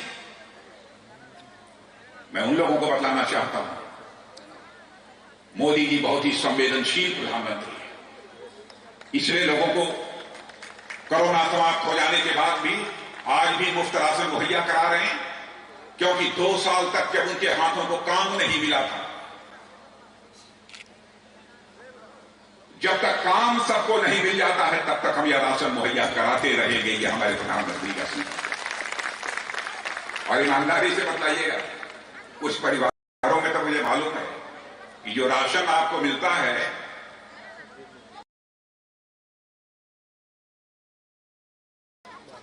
उसमें से राशन खाने के बाद भी इतना बच जाता है कि लोग ले जाकर बेच देते हैं। यह ईमानदारी की बात है कि नहीं?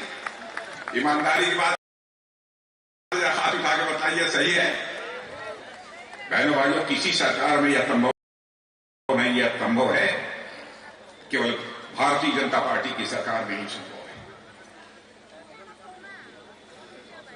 कोई प्रधानमंत्री ऐसा भी होगा जो यह संकल्प ले ले कि हमारे हिंदुस्तान में एक भी घर शेष नहीं बचेगा जिस घर में शौचालय न हो।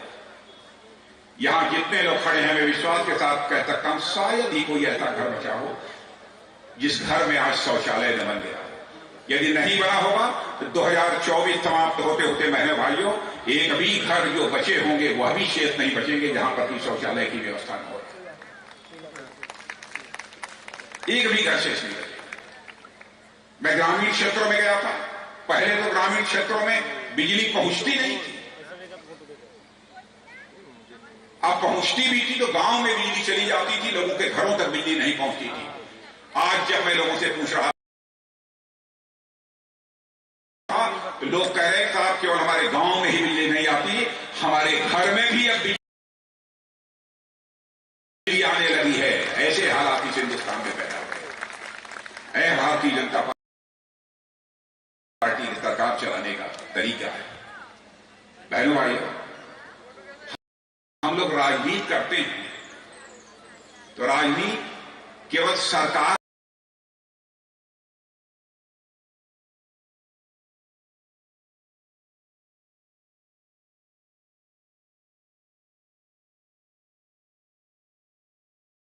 बनाने के लिए हम नहीं करते। या सीपीएम, कांग्रेस, यहां पर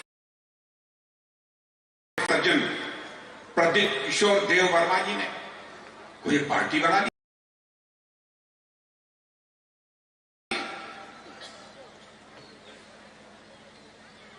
टिपरा क्या मतलब? अरे इतनी पार्टियां थी, क्या मतलब? उन्होंने कहा अब क्या चाहते हैं वो एक शायद उनको भी नहीं मालूम है, लेकिन पार्टी बना ली। आदिवासी भाइयों का जहां तक सवाल है, बहनों भाइयों, भारतीय जनता पार्टी सच्चाई को नहीं भूल सकती है। इस देश को आजाद कराने में हमारे आदिवासी भाइयों का बहुत बड़ा योगदान है, बहुत बड़ा कंट्रीब्यूशन है हमारे आदिवासी भाई। इसलिए हमारे प्रधानमंत्री जी ने भगवान बिरसा मुंडा के जन्मदिन 15 नवंबर को आदिवासी जनजाति गौरव दिवस के रूप में सारे देश में मनाने का फैसला किया है। और भगवान बिरसा मुंडा का यह जन्मदिन केवल भारत में ही नहीं मनाया जाता, बल्कि दुनिया के जिस भी देश में हमारे भारतवासी रहते हैं, भगवान बिरसा मुंडा के जन्मदिन को आदिवासी जनजाति गौरव दिवस के रूप में मनाते हैं। आदिवासी समाज के लिए क्या काम किया है सीपीएम की सरकार ने? क्या काम किया है कांग्रेस की सरकार? पहले दोनों लोग एक दूसरे के खिलाफ लड़ते रहे, आज हम मिलकर चुनाव लड़ रहे हैं।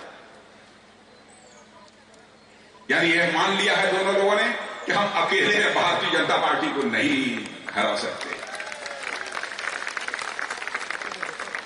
अरे भाई, कांग्रेस भी जीरो अपने को मानती है, सीपीएम भी अपने को जीरो मानती है, तो जीरो और जीरो मिलकर कितना होगा? जीरो। तो ऐसी पार्टियां 2 नहीं 4 मिलकर यदि सरकार बनाने की कोशिश करें तब भी परिणाम जीरो होने वाला है। और इस बार तो जैसा माहौल हमको देखने को मिल रहा है, इस पब्लिक मीटिंग में भी जैसा माहौल हमको देखने को मिल रहा है, बहनों भाइयों, मुझे तो लगता है इस बार 60 में कहीं आप लोग 50 से अधिक सीटें भारतीय जनता पार्टी को दे देना।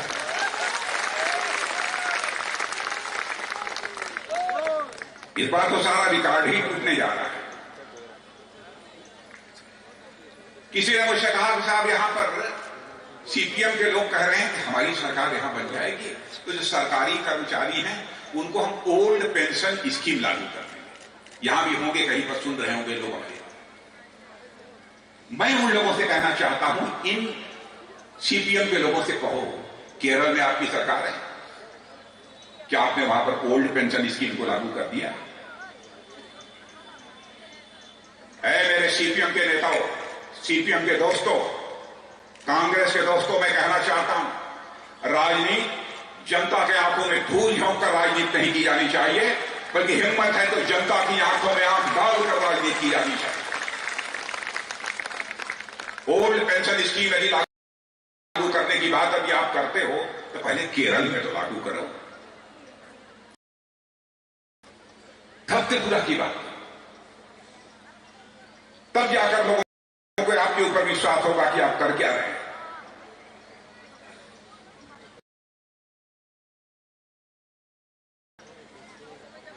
बहनों भाइयों, यहां पर चिकित्सा, मेडिकल की सुविधा, मैं बधाई देना चाहता हूं डॉक्टर मानिक शाह जी, आपने डेंटल कॉलेज शुरू करा दिया, डेंटल हॉस्पिटल, आपको और आपकी सरकार को मैं बधाई देता हूं। और बहनों भाइयों, अभी रास्ते में हमसे मानिक शाह जी चर्चा कर रहे थे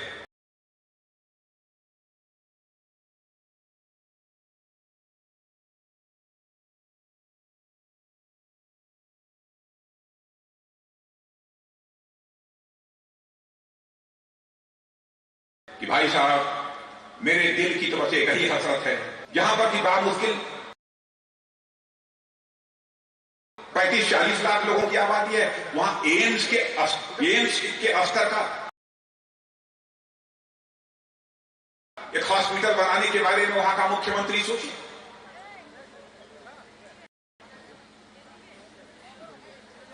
जिस मुख्यमंत्री के दिल में आग होगी, बहनों भाइयों, वही जनता की सेवा कर सकता है।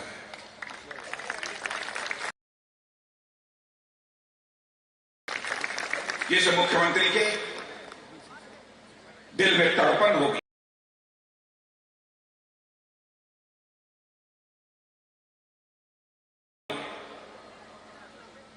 लोगों की तकलीफों का, लोगों की कठिनाइयों का दर्द तो सोच सकता है। बहनों भाइयों,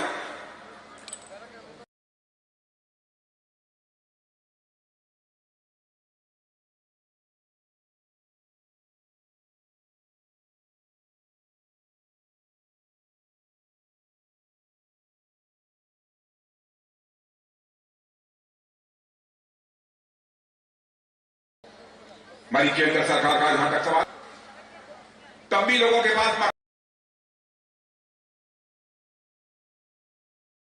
मकान नहीं थे। त्रिपुरा के गांव में मैं गया हूं, त्रिपुरा के गांव में मैंने लोगों को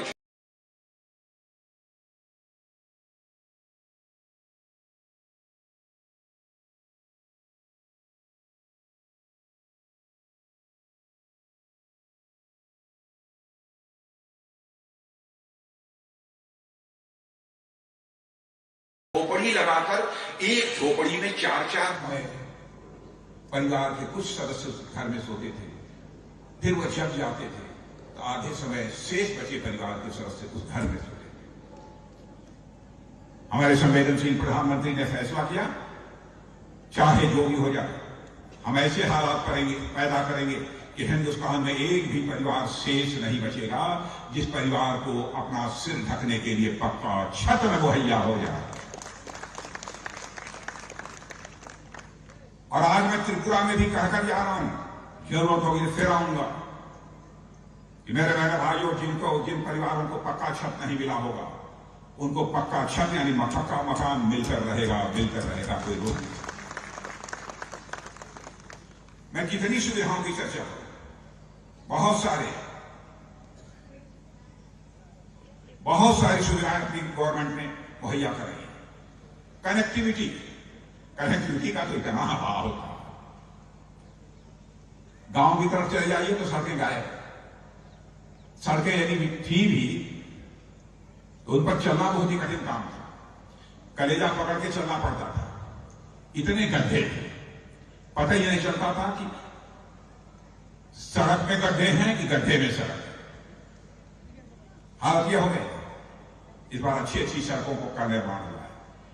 मैंने यही कहा था कि सचमुच त्रिपुरा को ही नहीं, सारे हिंदुस्तान को हमारे प्रधानमंत्री ने एक हीरा दे दिया। हीरा, आप ये कहेंगे हीरा क्या होता है? HIRA, हीरा। यच से हाईवेज, आई से इंटरनेट वेज, आर से रोडवे, रेलवे और ए से एयरवे। हीरा हो गया ना। यह हीरा त्रिपुरा को देने का काम हमारी सरकार ने किया। और इतना ही नहीं, नॉर्थ ईस्ट में रहने वाले लोग सहज तरीके से अपने पड़ोसी देशों के साथ भी व्यापार कर सके।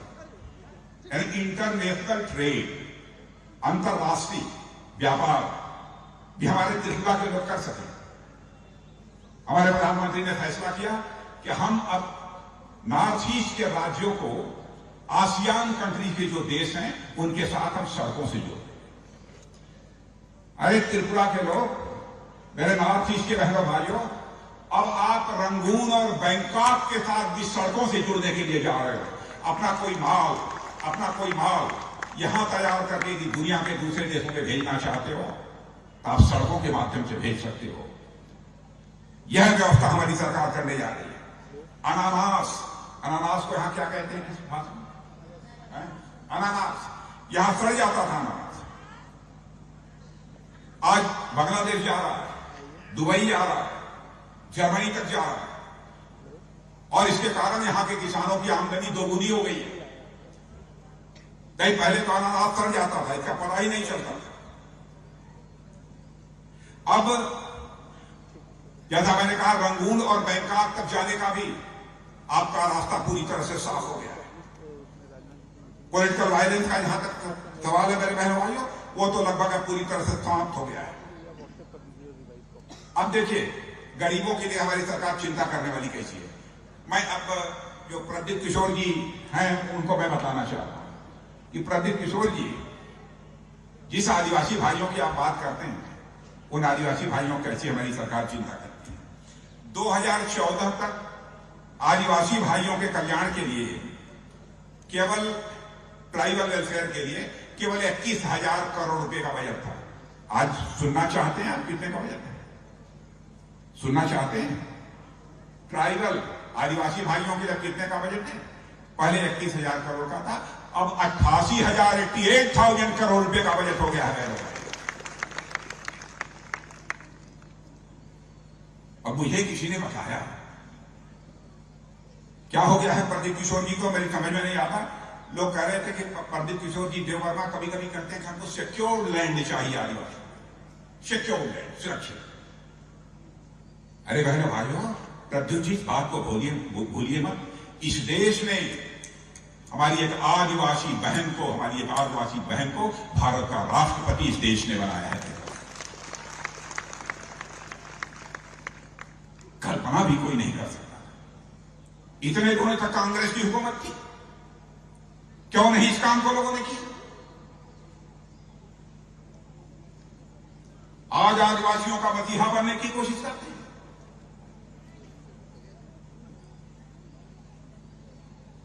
जब वो चुनाव में खड़ी थी, सारा देश उनको समर्थन दे रहा था राष्ट्रपति पद के लिए। या कांग्रेस और सीपीएम के लोग विरोध कर रहे थे। ये लोग आदिवासी कल्याण की बात करते हैं। बहनों भाइयों, राष्ट्रपति होता है, उसकी कोई जाति नहीं होती, उसका कोई पंथ नहीं होता, उसका कोई मजहब नहीं होता, राष्ट्र धर्म का पालन करता है।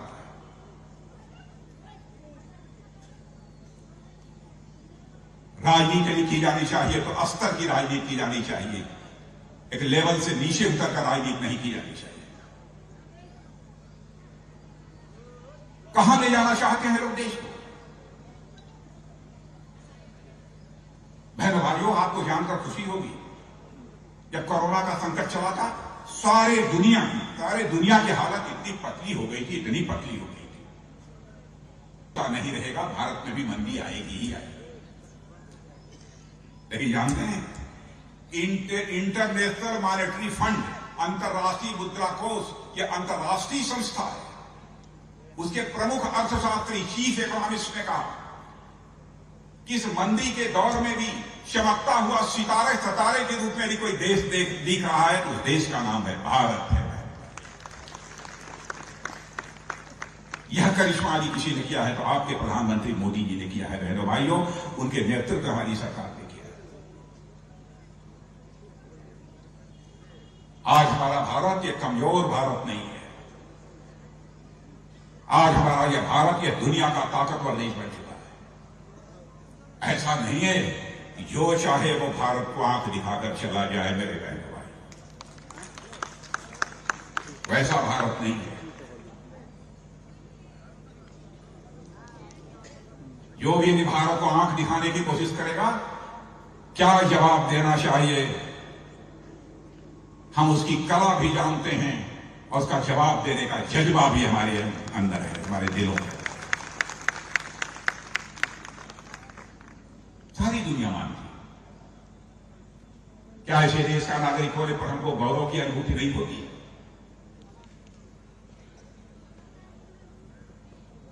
पहले क्या हालत थी? अजीबोगरीब हालत भारत की हो गई।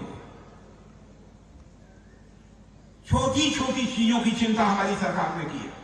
आयुष्मान भारत कार्ड, यहां जो लोग खड़े हैं बैठे, इतनी बड़ी संख्या, मैं दावे के साथ कह सकता हूं इसमें बहुत सारे लोगों को आयुष्मान भारत कार्ड मिला होगा।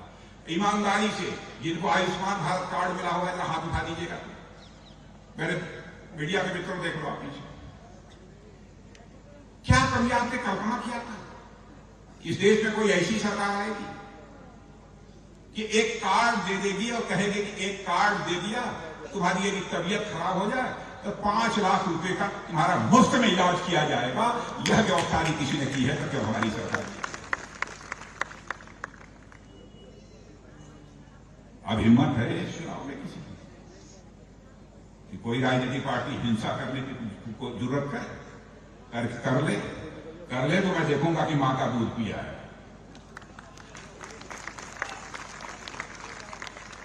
बहन भाइयों, हिंसा का कोई स्थान नहीं है, हिंसा का कोई स्थान नहीं। इसलिए मैं कह रहा हूं, दोबारा यदि यहां पर गुड गवर्नेंस को ताकत देना चाहते हैं, सुराज को और अधिक मजबूत करना चाहते हैं, तो भारतीय जनता पार्टी को, मेरे बहनों भाइयों, एक बार बम्पर सीटों पर विजय दिलाइए, यही अपील करने के लिए। क्या मैं यह मानकर जाऊं यहां से कि 60 सीटों में 50 से अधिक सीटों पर भारतीय जनता पार्टी को विजय प्राप्त होगी? मान लें, जितने लोग यह मानने को तैयार हैं, जरा हाथ उठाकर तालियां बजा दीजिए तो मैं मान लूं। यह दृश्य देखिए, यह दृश्य देखिए।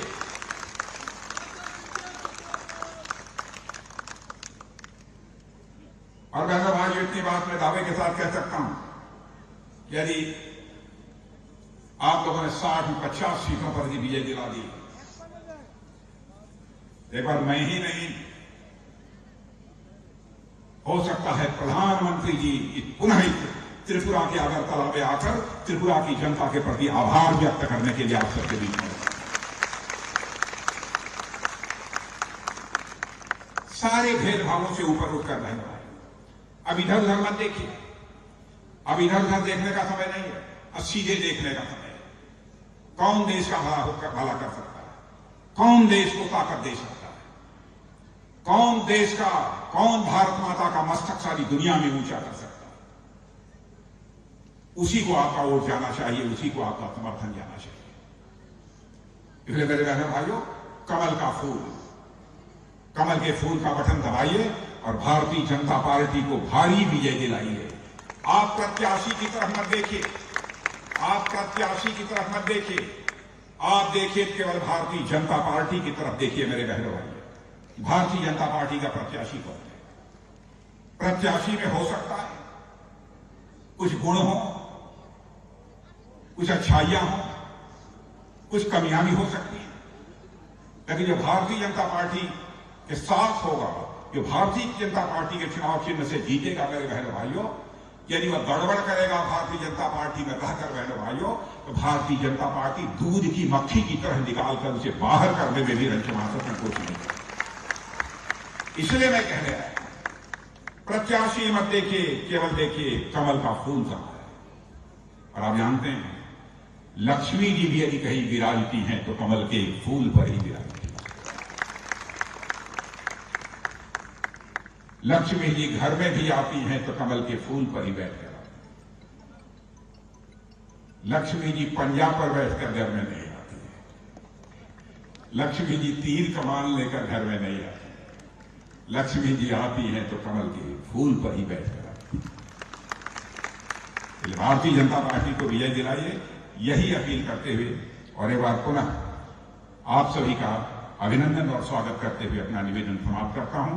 बोलिए एक स्वर से, भारत माता की, भारत माता की, भारत माता की। बहुत बहुत धन्यवाद। সমস্ত বাতারঘাটবাসীর পক্ষ থেকে শ্রদ্ধেয় শ্রী রাজনাথ সিং জি মহোদয়কে আমি শুভেচ্ছা জানাই এবং শ্রদ্ধা জানাই। আমি অসীম ভট্টাচার্য মহোদয়কে অনুরোধ করব উনি আনুষ্ঠানিকভাবে আজকের এই জনসভার সমাপ্তি ঘোষণা করবার জন্য। আমাদের সমস্ত অতিথিদের, আমাদের প্রিয় মুখ্যমন্ত্রী প্রফেসর ডক্টর মানিক সাহাজিকে অনেক শুভেচ্ছা জানাই ও ধন্যবাদ জানাই এবং